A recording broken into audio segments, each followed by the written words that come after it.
Parmi tous les objets anormaux de la fondation SCP, celui qui suscite le plus de sympathie est peut-être l'objet 3017.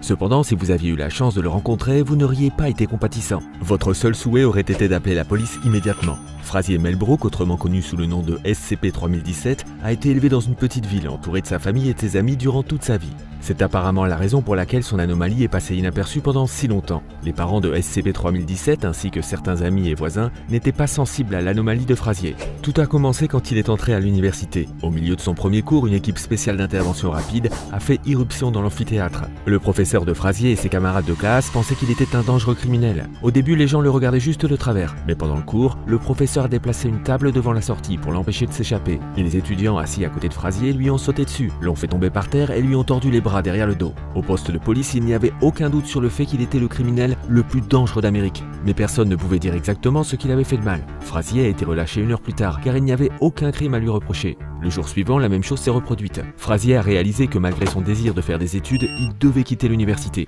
Il a alors décidé de trouver un emploi en supposant que ce qui s'était passé à l'université était une sorte de blague cruelle. Au début, l'entretien se passait normalement, mais ensuite, l'employeur potentiel a commencé à lui poser des questions étranges. Il lui a demandé s'il avait des antécédents criminels et s'il avait consommé de la drogue et finalement, il a fini par attaquer le pauvre garçon en lui criant qu'il était un criminel et qu'il devrait être en prison. Puis Frazier a déménagé dans un autre état, pensant que le problème était la ville. La première personne qu'il a rencontrée dans sa nouvelle ville était Caitlin Aderlady. Elle et l'objet SCP-3017 ont immédiatement entamé une relation. C'était possible car Caitlin, comme les parents de Frazier, était immunisée contre l'anomalie SCP-3017. Mais après avoir été en contact avec d'autres habitants, Frazier a été obligé de rompre avec la jeune fille et de rentrer chez lui. Dans sa ville natale, Frazier a mis au point une méthode spéciale pour communiquer avec les gens. Si au bout de 15 minutes, l'autre personne ne sourit plus et commence à agir bizarrement, Frazier abandonne immédiatement la conversation. Cette méthode lui a permis de nouer plusieurs relations. Il a aidé à trouver sa future femme, Nadia Alvin. Après son mariage, Frazier a dû sortir en public plus souvent, ce qui lui a valu 20 nouvelles arrestations. Mais à chaque fois, il a été relâché car il n'y avait aucune raison valable de le retenir. Cependant, tout officier de police qui entrait en contact avec SCP-3017 était persuadé que Frazier était responsable d'innombrables meurtres et vols. Frazier a de nouveau été arrêté le jour de son 25e anniversaire, mais cette fois, un agent de la fondation SCP a été intégré au poste de police où il a été amené. Le nom de code de l'agent était Cooper Stanton. Après avoir analysé de nombreux éléments du dossier, Cooper a découvert que chacune des arrestations de Frazier s'est terminée par sa libération. Sur cette base, Cooper est arrivé à la conclusion que Frazier avait des complices et travaillait avec des organisations secrètes qui utilisaient activement diverses anomalies. Il pensait que ces organisations exerçaient des pressions sur les forces de l'ordre, les forçant à libérer SCP-3017. Cela permettait à Frazier de continuer à commettre des crimes en toute impunité. Les agences de renseignement étaient convaincues que SCP-3017 était responsable de milliers de meurtres non résolus dans toute l'Amérique. Pour éviter que Frazier n'échappe à nouveau à la justice, il a été transféré à la fondation SCP. Le destin de Frazier était entre les mains de l'inspecteur Kathleen Rielan et du docteur Paris Kiran. Les scientifiques ont immédiatement trouvé le moyen de conserver Frazier dans la fondation, grâce aux objets SCP-3017-1. Ce numéro a été attribué à tous ceux qui étaient immunisés contre l'anomalie SCP-3017 et qui croyaient en son innocence. La fondation a réussi à trouver 12 personnes immunisées dans l'entourage de Frazier. Parmi elles, il y avait toute sa famille, ses anciennes petites amies, un voisin et quelques camarades de classe. Si SCP-3017 croyait que l'un des individus SCP-3017-1 était en danger, il abandonnait toute tentative d'évasion et devenait coopératif. Puisque tous les SCP-3017-1 étaient également considérés comme des anomalies, la fondation a pu les garder enfermés dans ses murs. Cependant, il a été découvert plus tard que 2 employés de la fondation étaient également immunisés contre l'anomalie. L'un d'entre eux était le détective Rielan. Elle a exprimé des doutes sur l'implication supposée de Frazier dans les organisations anormales. Rielan a été immédiatement classé comme SCP-3017-1. Conformément à la politique de la fondation, Rielan a reçu un traitement par amnésie de classe A et a été suspendu pendant 2 semaines. Cependant, ce type d'amnésie n'efface que les souvenirs récents, les souvenirs dont le délai ne dépasse pas 2 jours. À ce moment-là, Rielan travaillait avec SCP-3017 depuis plus de 2 semaines. Les souvenirs qui n'ont pas été effacés par l'amnésie l'ont amené à retourner à la fondation pour aider Frazier à s'échapper. Après cet événement, le personnel de la fondation a déclaré que Rielan était une anomalie et l'a placé sous surveillance 24 heures sur 24, 7 jours sur 7. Quant au deuxième employé de la fondation qui était immunisé contre le SCP-3017, il a fallu beaucoup de temps pour l'identifier. Cet employé s'est avéré être un agent de sécurité nommé Rodolphe Caridad. Il a aidé à plusieurs reprises SCP-3017 et d'autres objets SCP-3017-1 à s'échapper. Mais n'oubliez pas, les moyens de la fondation sont vastes, et à ce titre, tous les objets ont finalement été ramenés. Les 2 années qui ont suivi l'arrivée de Frazier à la Fondation ont été un véritable enfer pour lui. Le docteur Kiran a été chargé d'extraire les informations du SCP-3017 concernant les organisations anormales avec lesquelles il collaborait. Ce processus pouvait être facilité par tous les moyens nécessaires. Certains des proches de Frazier ont été exposés à un sérum cancérigène développé par le docteur Kiran. Ce sérum contient des mutagènes spéciaux qui peuvent provoquer la mutation de cellules saines en cellules malignes, cancéreuses. Seule la Fondation détient l'antidote, et pour que la grand-mère et le jeune frère de Frazier puissent recevoir l'antidote, SCP-3017 a dû abandonner ses complices. Frazier a divulgué des tonnes de secrets pour sauver ceux qu'il aimait. Cependant, l'analyse de son témoignage a révélé de nombreuses incohérences et contradictions. Donc, les interrogatoires ont continué. Les objets SCP-3017-1 ont été placés dans une pièce adjacente à la salle d'interrogatoire de Frazier, avec un miroir sans teint entre les deux. Frazier pouvait les voir, mais eux ne pouvaient pas le voir. Le personnel de la Fondation a pointé des armes à feu sur leur tête, sous les yeux de Frazier. S'il refusait de coopérer, le personnel de la Fondation aurait tiré sur son père, sa mère, ses frères ou sa femme dans la jambe. En réponse à ça, SCP-3017 a de nouveau fourni des informations qui, une fois encore, n'ont pas satisfait la direction de la Fondation. Tout cela a été déclaré faux et sans intérêt pour la Fondation SCP. Cependant, le lien de Frazier avec les organisations anormales semblait évident pour tout le personnel de la Fondation.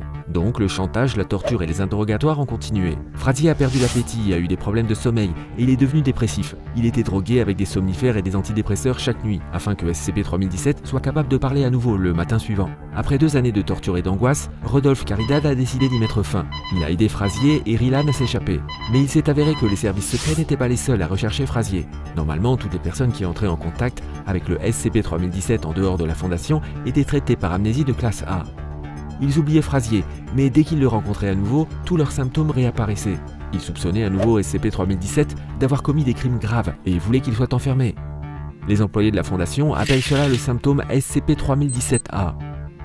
En raison de leur nombre, certaines des personnes qui sont entrées en contact avec SCP-3017 n'ont pas été traitées par amnésie. Cette catégorie de témoins était considérée comme la plus dangereuse. Ils sont restés obsédés par SCP-3017 et continuent à le rechercher. Les plus agressifs d'entre eux voulaient détruire Frazier afin de sauver l'humanité de ce criminel aussi dangereux. Ainsi, la 5e nuit après l'évasion de SCP-3017, certains individus, dont les noms sont classifiés, ont mis le feu à la maison de Frazier. Tous ceux qui étaient là, sa mère, son père, ses frères et sa femme, ont été brûlés vifs. Frazier et Rilan sont arrivés à la maison alors qu'elle était déjà en feu. SCP-3017 n'y a trouvé que des corps carbonisés. Tous les faux témoignages de Frazier, donnés sous la torture pour le bien de ses proches, n'avaient servi à rien. Il sentait qu'il était inutile de continuer à vivre.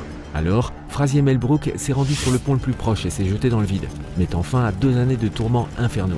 Le corps de Frazier a été incinéré et ses cendres ont été dispersées dans différents endroits du monde.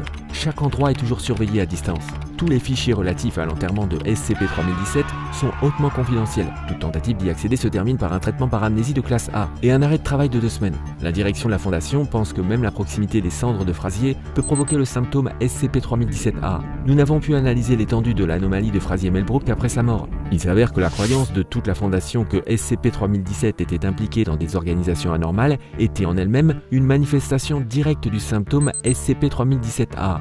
Par conséquent, les objets SCP-3017-1 étaient les plus susceptibles d'être immunisés contre ces troubles de la perception.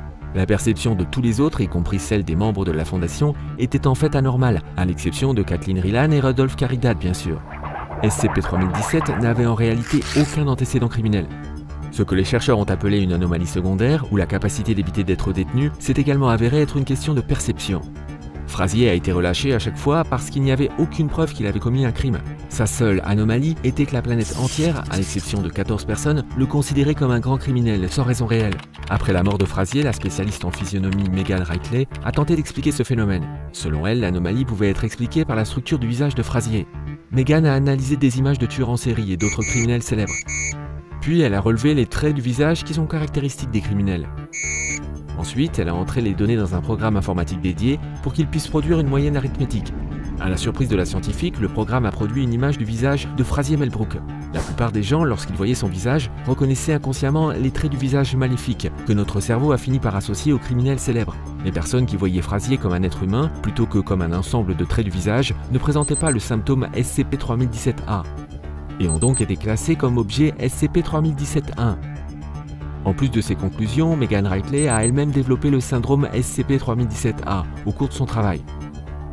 Elle voulait rendre le cas de Frazier public et rechercher activement le lieu de sa sépulture. Par conséquent, Meghan a reçu un traitement par amnésie d'une classe plus forte et secrète et a été suspendue de son travail pendant 1 an. Toutes ses recherches ont été détruites. Kathleen Rieland et Rudolph Caridad ont finalement été réintégrés. Depuis la mort de SCP-3017, les membres restants de la catégorie SCP-3017-1 ne sont plus considérés comme anormaux. Leurs souvenirs de la Fondation ont été effacés par amnésie. Ils ont été sous surveillance secrète pendant un certain temps, mais finalement, la surveillance a été levée. Toutes les organisations avec lesquelles Frazier était suspecté d'avoir des liens ont été déclarées inexistantes. Du moins, c'est ce que disent tous les rapports officiels que nous avons pu obtenir. Cependant, certains pensent que Frazier Melbrook est toujours en vie. Il a été spécifiquement déclaré neutralisé pour que tous ceux qui ont été en contact avec lui cessent de le rechercher. Il est possible que SCP-3017 soit toujours détenu et torturé lors d'interrogatoires, durant lesquels la Fondation reçoit des informations précieuses et ajoute de nouveaux objets anormaux à leur liste. Qu'en pensez-vous? Frazier s'est-il réellement suicidé ou n'était-ce qu'une manipulation imaginée par les agences de renseignement? Faites un commentaire ci-dessous et n'oubliez pas de liker cette vidéo et de cliquer sur la cloche pour ne pas manquer les nouveaux épisodes.